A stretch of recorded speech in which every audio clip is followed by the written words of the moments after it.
Bonsoir à tous, ravi de vous retrouver. Voici les titres de ce dimanche 21 avril. Victoire écrasante de la Roca Team face au Portel cet après-midi en Betclic Elite. Place maintenant au quart de finale de l'Euroleague avec un premier match mercredi contre Fenerbahçe. Bilan positif pour la 9e conférence sur les océans cette semaine à Athènes en présence du prince Albert II. La ministre des Relations extérieures et de la coopération, Isabelle Béraud-Amadei, nous en dira plus. Première semaine d'exploitation pour le parking des Salines, 1800 places de stationnement à l'entrée ouest. Un ouvrage très attendu pour favoriser la mobilité douce en principauté. Et puis affluence record au Rolex Monte Carlo Masters, 148 000 spectateurs, c'est historique. Nous retrouverons le directeur du tournoi, David Masset, forcément fier et heureux. 101 à 67, 34 points d'écart. La Roca Team n'a laissé aucune chance au Portel cet après-midi en Betclic Elite. Scénario idéal à 3 jours des playoffs d'Euroleague et du premier choc face à Fenerbahçe. Écoutez la réaction de Jeroen Blossomgame, meilleur marqueur de l'ASM aujourd'hui. We obviously have been preparing for EuroLeague playoffs coming up. So this week we've been really focused. Guys have been really locked in on the task at hand. And we wanted to use today to build some positive motivation and going into Wednesday. Just comfortable, you know. Second year here, pretty familiar with the coaches and, you know, what they expect of me and my teammates and what they expect of me. But, you know, I'm being myself, you know, I'm not doing anything different than I did, you know, last year or earlier in the year, just making my shots and my guys are finding me. Formule 1, Charles Leclerc au pied du podium du Grand Prix de Chine. C'est une nouvelle fois Max Verstappen qui l'emporte au terme d'une course neutralisée à 2 reprises. Lando Norris est 2e, Sergio Pérez 3e. Au classement général, le triple champion du monde prend le large. Déjà 25 points d'avance sur le 2e Pérez. Prochaine course Miami le 5 mai. Vous avez pu suivre l'événement en direct sur Monaco Info, le tirage au sort du tournoi de qualification olympique du rugby à 7 en présence du couple princier. Bonsoir Justin Hadel. Les équipes connaissent désormais leur poule et leurs adversaires pour tenter de décrocher les 2 derniers tickets pour les Jeux de Paris. Effectivement Sébastien, après 2016 et 2021, Monaco accueillera pour la 3e fois le tournoi de qualification de rugby à 7 pour les Jeux Olympiques, la toute dernière étape de repêchage. Tous tenteront de décrocher du 21 au 23 juin prochain le dernier billet qualificatif pour les JO de Paris. Et des surprises, il y en a avec ce tirage au sort. Chez les filles, le tournoi s'annonce ouvert avec des équipes qui se valent pour la plupart. La Pologne est favori, l'Argentine et la Chine pourraient aussi se détacher, l'une dans la poule A, 2 autres dans la poule C. Bref, tout est possible, mais chez les garçons, gros niveau avec 4 équipes qui participent au HSBC 7 Series, le plus haut niveau. L'Afrique du Sud et la Grande-Bretagne font figure de favoris, mais attention aussi à l'Espagne et au Canada dont les résultats montrent qu'ils peuvent faire concurrence. De belles oppositions devraient avoir lieu, comme l'Afrique du Sud face au Tonga en poule A ou encore l'Espagne contre le Brésil en poule C. Mais la poule qui attirera sûrement plus notre attention est la poule B, car se retrouvent la Grande-Bretagne et le Canada. Qui sortira en tête? Parmi toutes ces équipes, une seule ira au JO. La réponse dans quelques semaines. Merci Justin et nous reparlerons rugby à 7 à la fin de ce journal avec un focus sur le tournoi Sainte-Dévote qui a opposé hier les meilleures équipes de moins de 12 ans. C'est un rendez-vous littéraire bien connu en principauté, le prix Coup de cœur des lycéens de la Fondation Prince-Pierre. Qui compose le jury? Quels sont les ouvrages en lice? Frédéric Elion nous en dit plus sur des images d'Alexandra Marangoni. Depuis 2007, des élèves de seconde des lycées Albert Ier, FANB Régnier 3 jouent chaque année le rôle de critique littéraire à l'occasion du coup de cœur des lycéens. Ce prix de la Fondation Prince-Pierre, décerné donc par un jury d'élèves de la Principauté, met à l'honneur des primo-romanciers et s'inscrit aussi dans un projet pédagogique mis en place en collaboration avec la DENJS. On a 2 objectifs à la Fondation, c'est évidemment de faire lire des livres, c'est évidemment de choisir un lauréat, c'est tout ce que vous imaginez, mais c'est aussi d'essayer en accord avec les professeurs, de donner une méthode de travail par rapport à cette analyse. Voilà, mettre à côté des choses, les mettre en relation, faire référence à une culture précédente, acquise précédemment, etc. Depuis le début du projet, les élèves ont lu 7 romans, Feu dans la plaine d'Olivier Chieselski, Par-delà l'oubli d'Aurélien Cressely, Un simple dîner de Cécile Tlili, La colère et l'envie d'Alice Renard, J'ai 8 ans et je m'appelle Jean Rochefort, un ouvrage d'Adèle Fugère, la Vénus au parapluie de Thibaut Gaudry et la Maison vénéneuse de Raphaël Zamochnikov. Mercredi, les élèves ont présenté des capsules, vidéo et audio, où ils expliquaient pourquoi ils avaient aimé ou pas un ouvrage, avant de voter pour n'en conserver que 5. Je trouve que c'est déjà un honneur de faire ça. C'est pas dans tous les pays qu'on peut faire ce genre de concours. Moi, j'avais choisi un livre, c'est La colère et l'envie.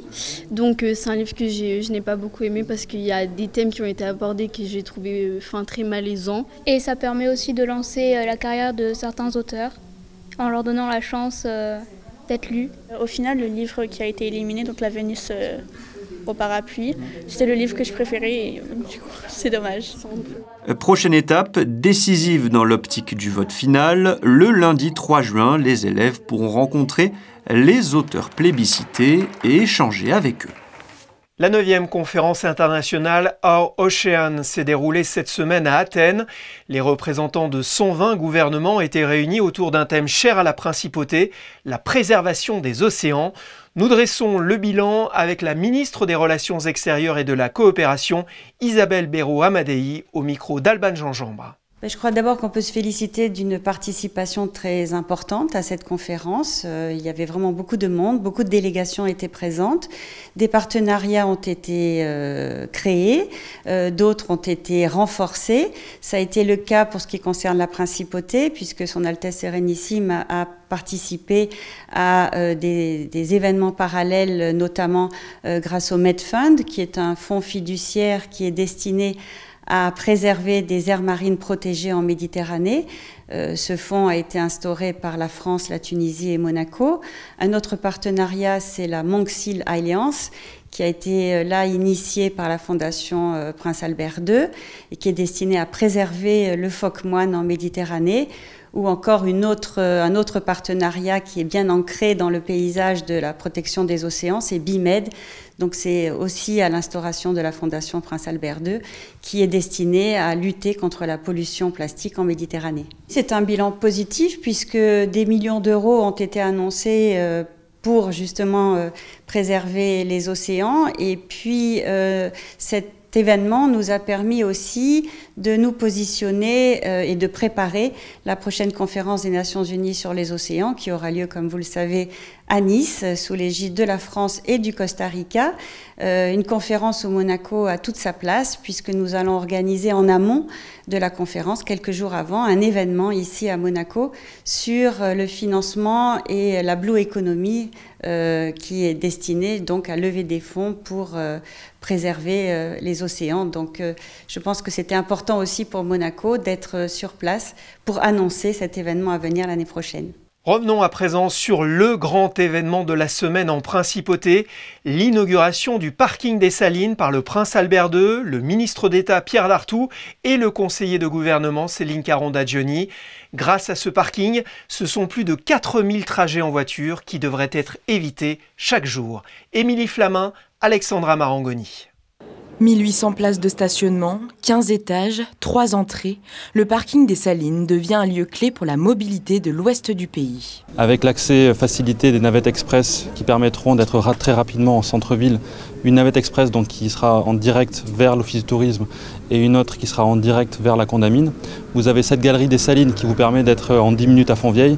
Il y a aussi une sortie directement vers la Moyenne Corniche, ce qui permet d'éviter les difficultés de circulation que l'on rencontre souvent en sortie de principauté le soir après les horaires de travail. Un lieu qui devrait aussi permettre de désengorger les parkings du centre-ville. C'est un parking qui va nous permettre de gagner de l'espace et de la capacité horaire dans des parkings qui sont aujourd'hui saturés et où on a de la forte demande de la clientèle horaire. Et donc on va travailler sur dégager un peu d'espace sur ces parkings-là afin d'avoir plus de capacité horaire pour que les clients puissent se rendre dans les centres économiques de la principauté en centre-ville. Toujours dans l'objectif de faciliter la mobilité, il a été pensé avec certaines spécificités. Vous avez donc une rampe pour desservir les niveaux de stationnement de façon classique. Donc les utilisateurs descendent progressivement étage par étage pour se garer. Et puis il y a une autre rampe qui permet d'aller directement vers le bas, ce qui constitue un moyen accéléré de transit pour aller vers l'avenue Pasteur. En parallèle de la création du parking, une passerelle verra le jour dans les prochains mois pour permettre aux utilisateurs d'accéder à pied à Fontvieille en une dizaine de minutes. Une semaine tout juste après le 3e sacre de Stefanos Tsitsipas, retour sur le Rolex Monte Carlo Masters. Une édition 2024 exceptionnelle à plus d'un titre.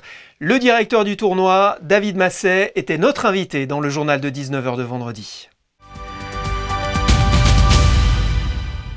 Bonsoir. Et bravo pour cette magnifique édition. On va d'abord dresser le bilan et parler de la fréquentation exceptionnelle. Vous avez des chiffres exclusifs à nous donner. Tout à fait. On a dépassé les 148 000 personnes dans cette édition, donc on était ravis. Oui, c'est même plus que 2023 qui était déjà une année record. Exactement ça. On avait 143 000 en 2023, donc 5 000 de plus. Comment expliquez-vous cet intérêt grandissant ? Bon, je crois que c'est aussi l'effet que les gens ont toujours hâte de sortir et profiter de la vie. À la fois, on a aussi l'effet de Jannik Sinner, un joueur qui est exceptionnel, italien. Et comme on est très proche de la frontière italienne, je crois qu'on profite aussi de tous les Italiens qui veulent voir Jannik Sinner en direct, en vie.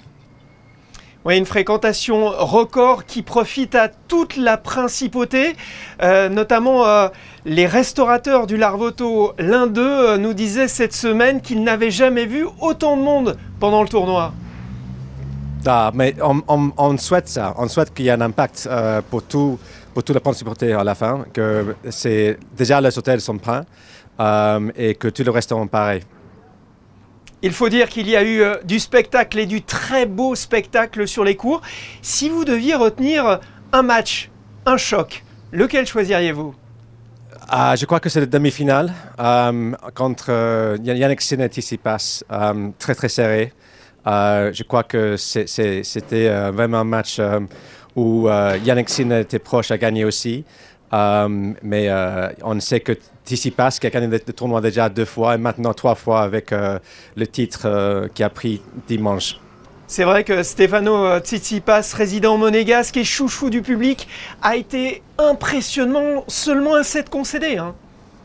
Oui, non, il a vraiment commencé le tournoi dans une position très très forte. On a vu ça avec chaque match qu'il a joué et il n'a pas relâché une seconde. Un Rolex Monte Carlo Masters qui a bénéficié aussi d'une très belle couverture médiatique. Ça aussi, c'est un signe et un motif de fierté pour vous. Oui, c'est une production qu'on voit de haut niveau avec beaucoup de caméras. Je crois qu'il y a 20 caméras sur le cours central, cours Régnier 3. Après, on a aussi le réseau social, donc on compte sur un programme, on appelle ça non-live coverage, et c'est vraiment important pour nous. C'est vraiment important qu'on a des accès via les réseaux sociaux et on cherche à améliorer ça chaque année. Oui, les chaînes du monde entier se sont passionnées pour ce tournoi. Oui, tout à fait. C'est vendu à l'ensemble de Masters 1000 avec la finale à Turin. C'est toutes les chaînes, on touche chaque territoire. Un dernier mot sur le très beau chèque que vous avez remis au Gemluc pour la lutte contre le cancer. Oui, ça c'est très important aussi pour nous. On essaie toujours de soutenir une association et c'est la deuxième fois que notre présidente a choisi Gemluc. C'est vraiment la lutte contre le cancer je veux dire que ça reste quelque chose de très proche à tous qui travaillent pour le tournoi parce qu'on avait perdu notre président, Baron Lisbeth Anne de Massy, donc en 2020, et on n'oublie pas. Donc c'est une façon qu'on peut aider pour le futur. Et je crois que c'est un chèque de plus de 37 000 € qui a été remis. Rendez-vous donc l'année prochaine. Vous avez déjà identifié des évolutions, des nouveautés ? Déjà les dates, 5 au 13 avril 2025. Et en termes de nouveautés, on est en train de voir, on a plusieurs projets. On va voir si dans les prochains mois, si on arrive à le mettre en place. Le rendez-vous est pris et encore bravo pour cette magnifique édition 2024. Merci David Masset. Merci beaucoup, merci. L'Afrique du Sud remporte le tournoi de Sainte-Dévote, le rendez-vous de référence du rugby à 7 des moins de 12 ans. Monaco décroche une très belle 3e place. Au-delà du résultat, ce sont les valeurs du sport qui étaient à l'honneur durant ce tournoi en partenariat avec la Fondation Princesse Charlène. Focus Info signé Justin Hadel et Jean-Alexandre Dordet. Le tournoi a commencé vendredi après-midi. Les équipes ont enchaîné les matchs de poule. Samedi matin, une cérémonie d'ouverture ouvre officiellement le tournoi en présence de leurs Altesses Sérénissimes, le Prince Albert II et la Princesse Charlène. Une parade permettant de présenter toutes les équipes, mais surtout constater l'étendue de toutes les nationalités présentes. États-Unis, Afrique du Sud, France, Côte d'Ivoire, Pays-Bas et plus encore, des visiteurs qu'il faut encadrer. On travaille énormément avec la Fondation Princesse Charlène sur cet événement. En amont, tout d'abord, avec les équipes de la Fondation qui nous aident, notamment au niveau de l'organisation, au niveau des programmes pour les équipes, puisqu'il faut savoir qu'on a 24 équipes qui sont avec nous, dont certaines arrivent le lundi, une semaine avant le tournoi. Donc il faut leur faire visiter Monaco, organiser des animations pour qu'ils découvrent notre pays avant de participer au tournoi. Dans la foulée, Monaco se voit remis le trophée Sainte-Dévote, remporté après un match les opposant à Luciana, la veille. Le partage, l'échange, quel que soit le résultat, les jeunes s'amusent. Les parents supportent et vivent les matchs comme leurs enfants.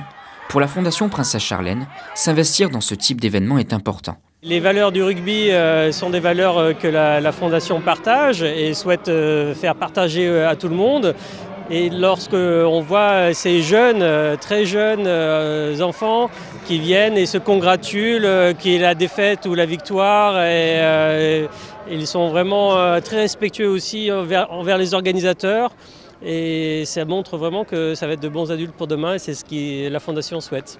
Pendant toute la matinée, des phases finales ont lieu jusqu'à la phase de classement toute l'après-midi. L'avantage de cette compétition, c'est qu'elle permet à des enfants provenant dans de nombreux cas d'un milieu défavorisé d'effectuer un séjour en principauté. Le tout grâce à la Fondation. L'équipe d'Équateur en est l'exemple. Elle termine à la 13e place, un résultat très satisfaisant pour le coach, fier de ses joueurs. Our program, supported by the Princess Charlene of Monaco Foundation, support the children who lives in extreme poverty or vulnerability in Ecuador. So this has changed their lives, you know. Yesterday, a few years ago, they never mind who can represent your country, their country. So this is wonderful for them, for us, and this is possible absolutely for the Princess Charlene of Monaco Foundation who works in Ecuador. Et si pour les enfants, vivre une expérience comme celle-ci peut parfois changer une vie, tous prennent du plaisir.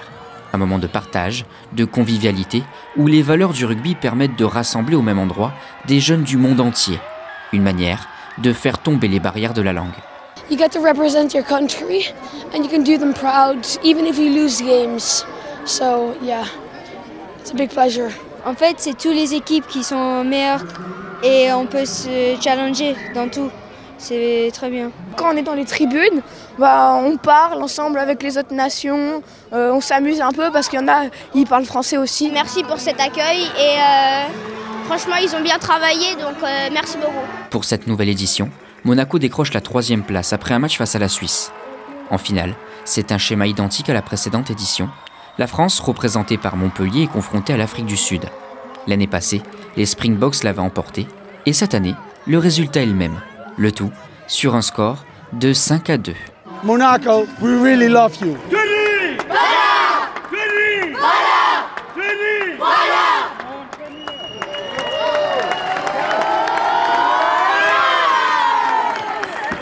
On retrouve Justin pour les prévisions météo du début de semaine. Au programme, un beau soleil, puis l'apparition probable de perturbations.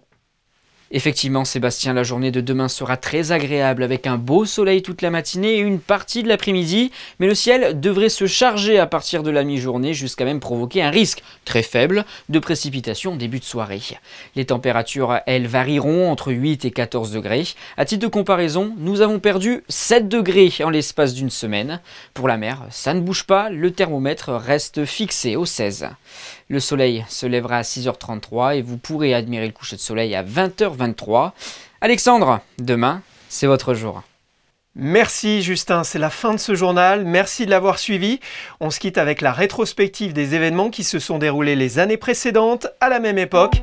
C'est le flashback de la semaine. Demain, vous retrouverez Julia Vial. À bientôt sur Monaco Info.